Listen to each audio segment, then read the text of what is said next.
Queridas amigas y amigos, es una alegría estar juntos nuevamente.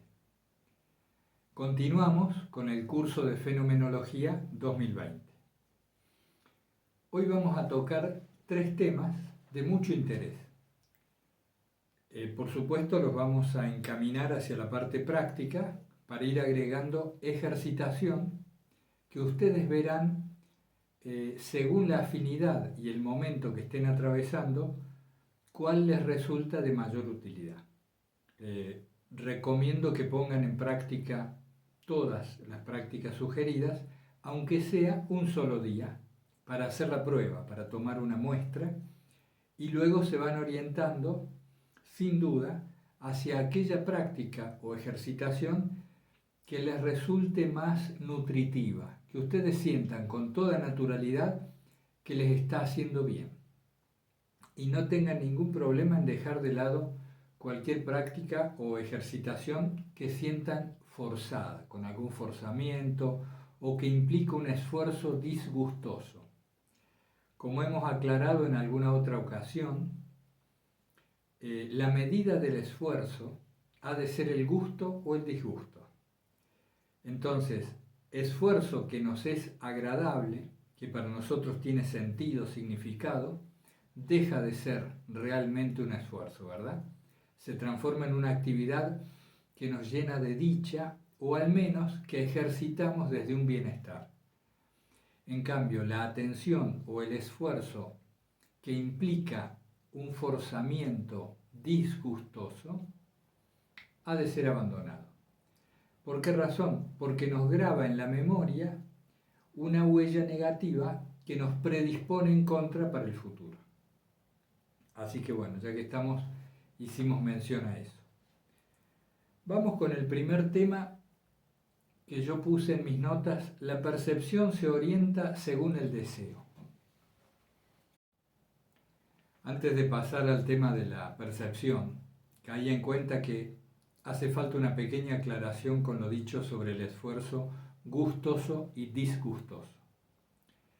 Cuando hay disgusto, hay fuerzas que se oponen en nosotros, particularmente en la mente. Esto produce conflicto, un choque. ¿Qué conviene? Detenerse, observar. No hablo de hacer un análisis exhaustivo, ni de reflexiones muy sesudas o complicarnos en demasía.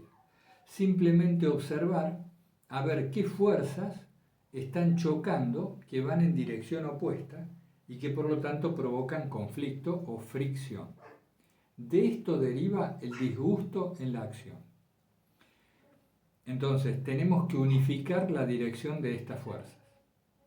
Supongamos, yo tengo ganas de jugar un deporte, irme a jugar con los amigos a un deporte determinado. Y mientras estoy yendo, tengo un mal sabor. Sin embargo, me gusta jugar con mis amigos. Pero resulta que si me atiendo, yo me había comprometido a hacer tal otra tarea más o menos en cierto plazo. Entonces, el deber de aquella tarea a la cual me había comprometido es una de las fuerzas. Y el deseo de jugar con mis amigos es otra de las fuerzas. Al chocar entre sí, me dejan en este mal sabor. Y así podremos descubrir un montón de ejemplos. A lo que hay que estar atentos es a que cuando hay disgusto hay contradicción. Fíjense qué sencillo. Alguien puede decir, no, pero hay muchas actividades que son disgustosas de por sí. En realidad no, pareciera que no. Porque sí podemos decir que hay actividades más fáciles de realizar, más dificultosas, más simples, más complejas. Pero si nos emplazamos en la actitud adecuada, podemos encontrar actividades que nos dan gusto, dicha, bienestar, o actividades a lo sumo neutras. Pero si hay disgusto, prestemos atención. Es de mucho interés esto en la vida práctica, si nos acordamos, es de mucho interés.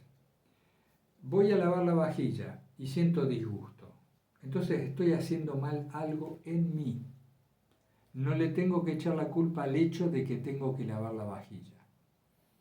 Tengo que revisar mi actitud o revisar, como decía, las fuerzas que se oponen.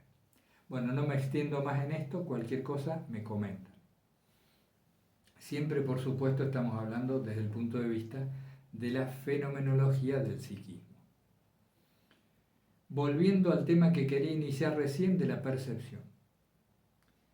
Yo anoté, la percepción se orienta según el deseo. Vieron que cuando salimos a la calle, en una actitud cotidiana, desatenta o habitual, la vista, por ejemplo, va y viene en todas direcciones.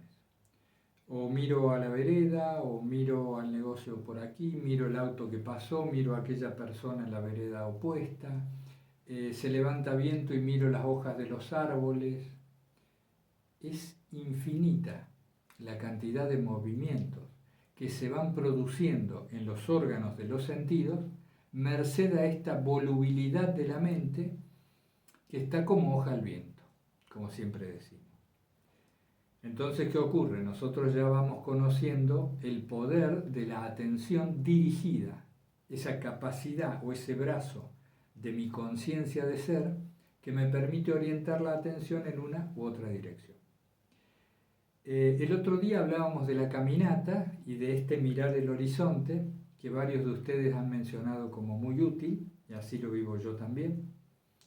Esto que les comento es como una especie de complemento que puede servir para comprender mejor estos mecanismos. Salgamos mañana a hacer la compra o cualquier otro trámite o actividad camino de nuestro trabajo y permanezcamos atentos hacia dónde quiere dirigirse la percepción, hacia dónde quieren ir los ojos. Básicamente me fijo en eso porque al caminar por la calle es el órgano que más usamos, el sentido que más usamos, ¿no? Después viene la vista y el resto. ¿A dónde se dirige mi mirada cuando salgo rumbo a mi trabajo en una actitud habitual? Normal. Vamos a ver que va para acá, va para allá, más allá. Está buscando pequeñas sensaciones placenteras mediante la percepción del objeto hacia el cual se dirige. Fíjense de cuánto interés. Está buscando sensaciones placenteras mediante la percepción del objeto al cual se dirige. Percibir es un acto de posesión, es un acto de agarre, de cerco. ¿Qué es percibir? Es fijar la atención en un marco más pequeño que la atención amplia y abierta. Esto produce que dividamos la percepción, por ejemplo visual, en distintos tipos de objetos. Esto, aquello, lo de más allá. Mi percepción se dirige en busca de pequeños caramelos para obtener sensación que falta en mí, sensación que de manera autónoma no estoy teniendo. Digámoslo en otros términos, y disculpen si me repito con otros vídeos, pero son temas que me parecen clave. Como no tengo la plenitud en mí, como no estoy instalado en un bienestar tranquilo y autónomo, mecánica y automáticamente la mente y el cuerpo empiezan a buscar, mediante la percepción, sensaciones placenteras.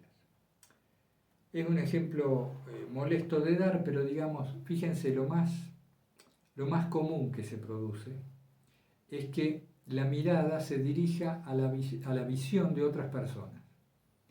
Miramos a aquella persona que viene en dirección opuesta, automáticamente, o a aquella otra que va en la vereda de enfrente en otra dirección, o va para allá. ¿Por qué la miro?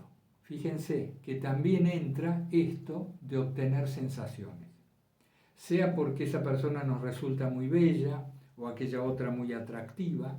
Esto produce en el mismo momento de la percepción una sensación física en la zona del plexo correspondiente, en el centro emotivo, en el centro vegetativo o en otra zona de nuestro cuerpo.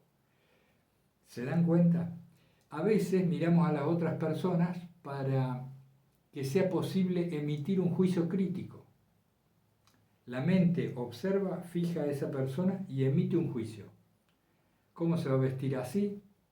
Pero mira el gesto que tiene, ¿no? Todo ese tipo de diálogos. y esto también nos brinda sensaciones placenteras, en este caso afirmativas, de una cierta escala de valores del ego que no viene a cuento profundizar ahora. El ejercicio sugerido complementario de aquel en el cual mirábamos el horizonte es este: observar a dónde se dirige automáticamente nuestra percepción, configurando objetos que nos producen placer.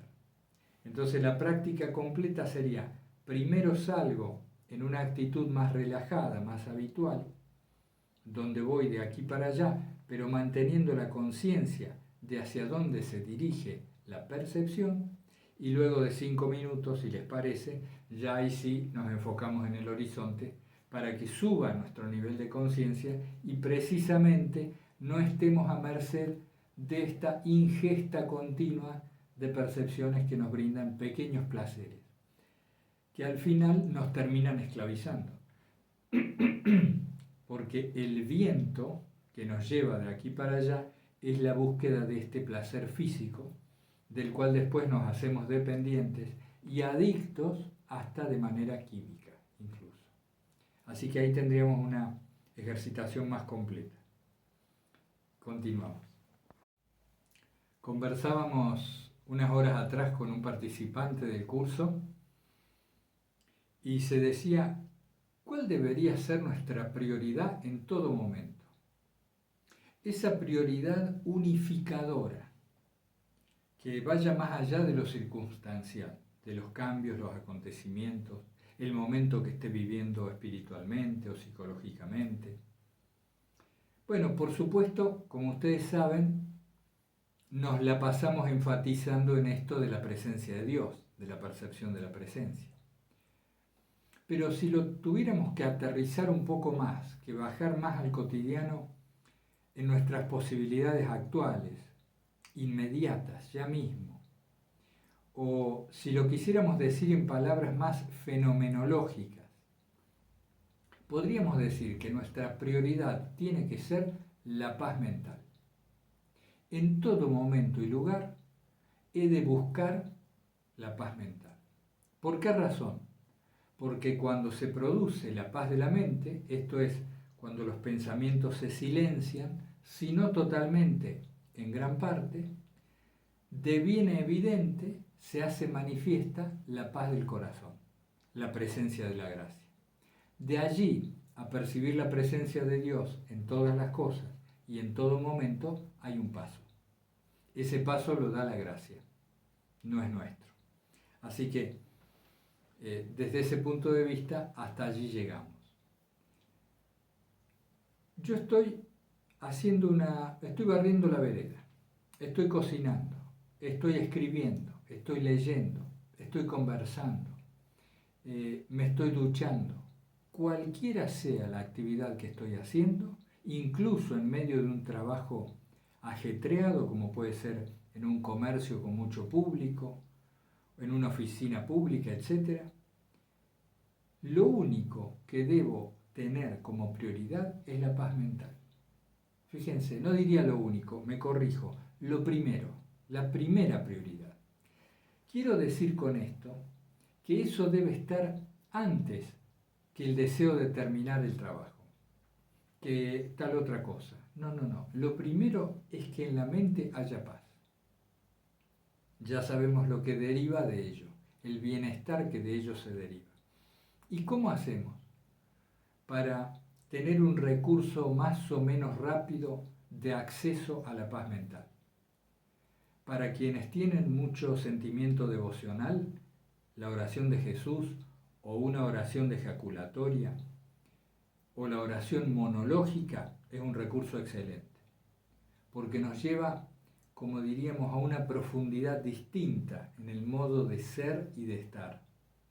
Entonces nos notamos agitados, que estamos priorizando cualquier otra cosa, aún legítima, y entonces vamos a la oración y con ese sentimiento de cariño, de devoción, repetimos la oración con intensidad mentalmente, de forma mental. Y esto rápidamente nos ayuda a encontrar la paz. Igualmente, ya sabemos, la respiración.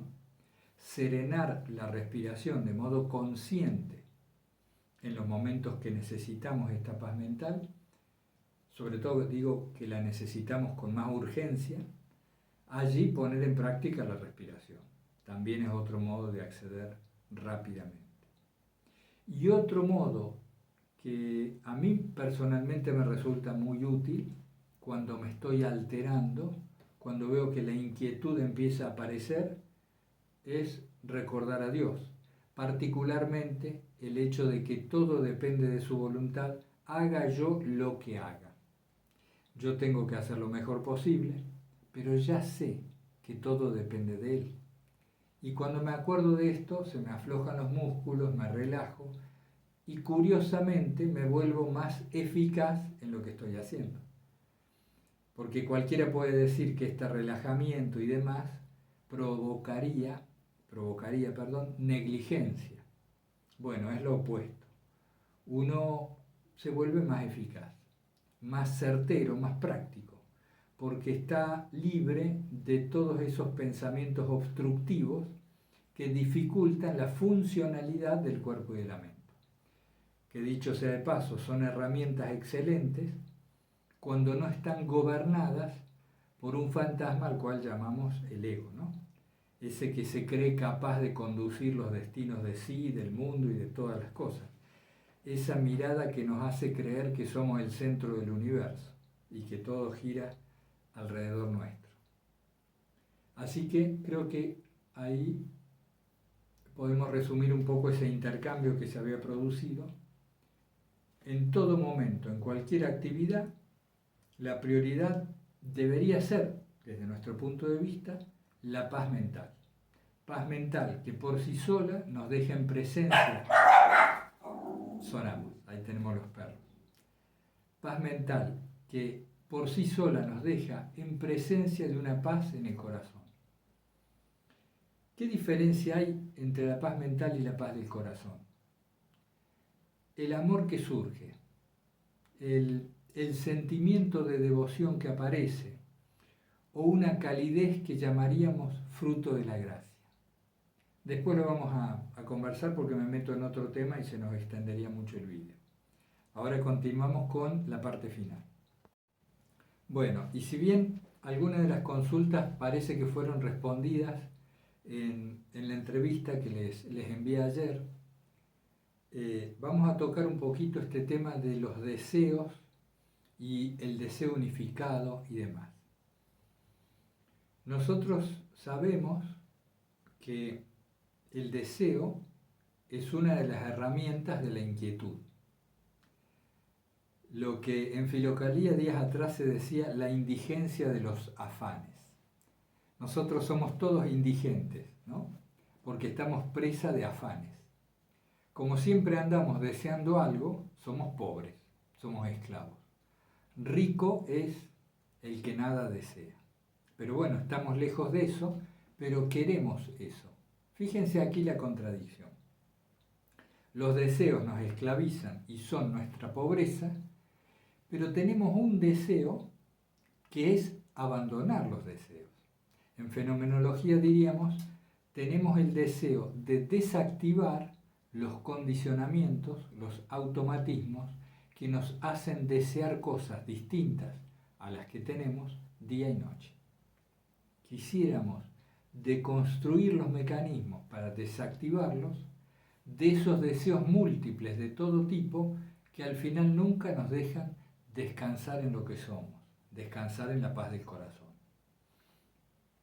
Entonces aquí aparece el deseo de un deseo. Deseo unificar todos mis deseos en este solo. Esto es un buen paso. No es la situación o la solución definitiva, pero es un buen paso. Imaginen que nosotros tenemos muchos chorros de agua. Tenemos mangueras, tenemos pequeños caños que van lanzando chorros de agua contra un muro. Y claro, de esa manera el muro nunca se derriba. Pero si nosotros lográramos unificar todos estos pequeños caudales de agua arroyitos o como sea, ¿no? Pequeños riachos, los logramos unificar en un solo volumen, en un solo flujo de agua, se incrementa enormemente la potencia y podemos tener más fuerza para derribar lo que fuera. Me viene ahora a la mente el ejemplo nuevamente del rayo láser, que hablábamos días atrás. Es decir, se junta la luz en un haz muy pequeño y muy potente. Entonces, nosotros ahora vivimos la dispersión de la mente, la dispersión de las actividades. Nos volvemos incoherentes con conductas fragmentarias, contradictorias. No nos entendemos a nosotros mismos. Y no, claro, porque no hay uno solo de nosotros mismos. Como hablábamos en algún otro video, a veces somos así, a veces somos asá, a veces nos encontramos con una devoción que nos inflama y otro día ni siquiera creemos en la existencia de Dios, por decir un ejemplo un poco extremo. Pero ¿no es cierto que tenemos variaciones muy pronunciadas a veces en nuestro ánimo? Esto deriva de los múltiples deseos. ¿Y de dónde derivan los deseos? De los humores del cuerpo, de la memoria de la mente, de los condicionamientos a los que estamos sometidos, y un largo etcétera que por supuesto hemos ido recorriendo en las clases anteriores y que no vale la pena volver a tocar aquí. Entonces, ¿cómo se entiende esto? De que sabiendo que el no deseo produce el bienestar y la paz, queremos un solo deseo, como un paso más, así se entiende, como una etapa, de acuerdo al momento en que cada uno se encuentre, a nuestro nivel de conciencia. ¿Se acuerdan que dependiendo del nivel de conciencia es la visión del mundo y de nosotros mismos que tenemos? Dependiendo del estado general. En suma, ¿en qué parte del camino nos encontramos? Entonces, lo dicen los filocálicos y lo dicen muchos sabios y espirituales a lo largo de la historia. El primer paso es unificar el deseo. Por ejemplo, unifico mis deseos en el deseo de Dios. O unifico mis deseos en la paz de la mente y del corazón.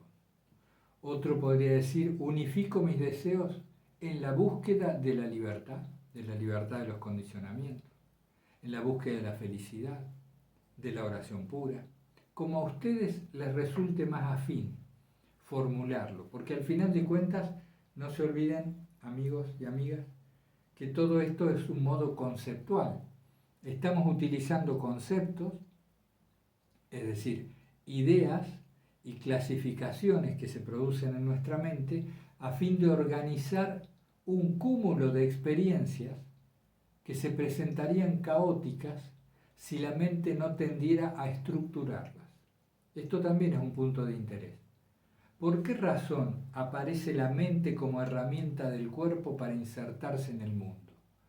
Para organizar, dice fenomenología, para organizar una experiencia que de tan compleja y variada sería inaprehensible, sería como un caos. Ese es el sentido que en fenomenología se le da a la irrupción de la mente en el ser humano, como una herramienta organizativa. Clasifica, coteja, despeja, da nombre, nomina. Esto del nominar, del dar nombre, es ponerle la firma al concepto. No puedo crear un concepto si no le pongo nombre. Entonces yo abstraigo algo y digo vaso, taza, libro, fotografía, anteojos, ¿no?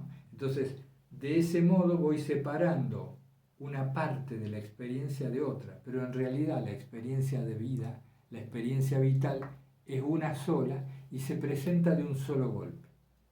Es la experiencia de ser conscientes. Pero también no nos vamos a ir por ese camino ahora porque se nos va a extender mucho el vídeo. Y no es lo que nos proponíamos. Entonces, un complemento tal vez, otra ejercitación. A veces durante el día, ¿se acuerda que decíamos que convenía detenerse un poco, para sacarse como una foto de nosotros mismos y ver en qué estábamos? Un hermano lo comenta muy bien en el video anterior, en uno de los comentarios. Creo, no me acuerdo, no lo voy a nombrar porque se me confunde el nombre. Comentaba este hermano que al hacer nosotros este stop, esta parada, podíamos tomar contacto con la emoción que se estaba viviendo en ese momento. Y está bien explicado. Entonces, cuando nosotros hacemos esta detención, o no lo hagamos tan extremo, cuando nos serenamos un momento y nos ponemos más en una actitud de autoobservación, fijémonos, como ejercicio complementario, qué deseo estábamos siguiendo. Entonces, de repente son las 11 de la mañana, suena la alarma y yo me acuerdo que tengo que autoobservarme y ver en qué estoy. ¿Qué emoción tenía y qué deseo estaba siguiendo? ¿Estaba siguiendo este deseo unificado? ¿O para dónde estaba yendo? Eso puede ser de cierta utilidad. Bueno, amigas y amigos, lo dejamos aquí por hoy. Estamos en contacto en todo momento y seguimos preparando retiros consagrados a la presencia. Ya en las próximas horas también les envío a los que se han anotado un correo para seguir poniéndonos en sintonía de esa ejercitación en aquellos 3 días. Acuérdense que lo pueden hacer cuando puedan, del modo que puedan, y no se preocupen que no tiene ningún costo, simplemente el que quiera puede aportar algo mínimo, pero digamos que está abierto a la participación de todos. Bueno, como siempre, invoquemos a Jesucristo que nos brinde su gracia para profundizar en el conocimiento de lo que realmente somos y de cómo acercarnos a su presencia en el corazón. Un abrazo fraterno para todos.